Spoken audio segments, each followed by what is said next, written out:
Hi hello வணக்கம், welcome to வெரண்டைஸ் YouTube channel. என்னோட பேர் பிரபாகரன். ஓகே, சம்குள்ள போகலாம். திவ்யா என்ன பண்ணுறாங்க, அருப்புக்கோட்டையிலேருந்து சென்னைக்கு ட்ராவல் பண்ணுறாங்க 96 km/h ஸ்பீடில். அடுத்து பாருங்கள், சென்னையிலேருந்து அருப்புக்கோட்டை ட்ராவல் பண்ணுறாங்க 84 km/h ஸ்பீடில். அவங்களோட ஆவரேஜ் ஸ்பீடு என்னன்னு கேட்டிருக்காங்க.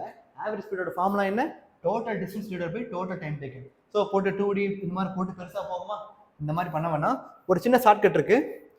ஓகே, ஸோ என்ன ஷார்ட்கட் அப்படின்னா, ஸ்பீடு மட்டும் கொடுத்து ஆவரேஜ் ஸ்பீடு கேட்டிருந்தாங்க அப்படின்னா formula 2 × S1 × S2 divided by S1 + S2. So 2 × 96 × 84 divided by 180. உங்களுக்கு கேன்சல் பண்ணிங்க அப்படின்னா ஆன்சர் 89.6 km/h வரும்.